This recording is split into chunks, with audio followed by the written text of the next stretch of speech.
నమస్తే.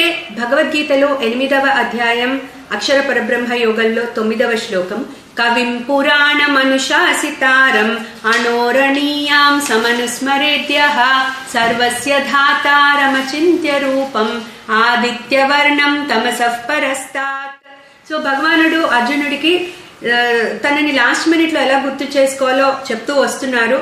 సో మనసు బుద్ధి ఆయన మీద నిలబెట్టి ధ్యాన యోగ ప్రాక్టీస్ చేయమన్నారు. సో దానికి సగుణ బ్రహ్మ అంటే మన ఈ సగుణ బ్రహ్మ ఉపాసన గురించి చెప్తున్నారు. అంటే రూపము గల హిరణ్య గర్భుడి ఉపాసన అంటే మన ఇష్ట దేవత ఆరాధన ఎలా చేయాలి, ఆయన ఉపాసన ఎలా చేయాలో చెప్తున్నారు. సో అలా ఎట్లా మనం ఆయన్ని తెలుసుకోవాలి అంటే కేవలం ఒక రూపమున్న దేవతామూర్తిగా కాకుండా కవిం అంటే ఆ పరమాత్మ ఎట్లా ఉన్నాడు, మొత్తం is the knower of this entire world. ఆయన ఇది మొత్తం రచించారు. Is the knower of this entire world. కవిం తర్వాత పురాణ, చాలా పురాణ పురుషుడు ఆయన. ఎప్పటి నుంచి ఆయనకు ఆది అంతము లేవు. సో పురాణ పురుషుడిగా తెలుసుకోవాలి.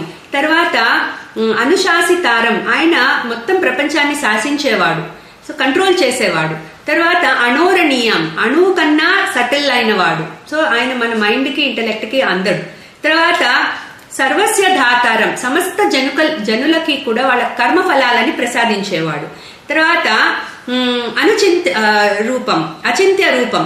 సో ఆయన రూపాన్ని మనము ఇమాజిన్ చేయలేము. ఆల్రెడీ ఈజ్ వెరీ సటిల్ అని చెప్పాను కదా. సో మనం ఆ రూపాన్ని కూడా ఇమాజిన్ కి చేసుకోవడానికి వీలు ఉండదు. తర్వాత ఆదిత్య వర్ణం, ఆయన స్వప్రకాశకుడు. అండ్ తమసః పరస్తాత్, చీకటిని పోగొట్టే వాడు. సో చీకటిని పోగొట్టి మనలో ఆ జ్ఞాన వెలుగుని నింపేవాడు. సో మనం ఉపాసించే ఆ దేవతని ఈ రకంగా మనం గనక అర్థం చేసుకుని కాంటెంప్లేట్ చేస్తూ ధ్యానం చేయాలి అని చెప్తున్నారు. క్లీం కృష్ణాయ నమః.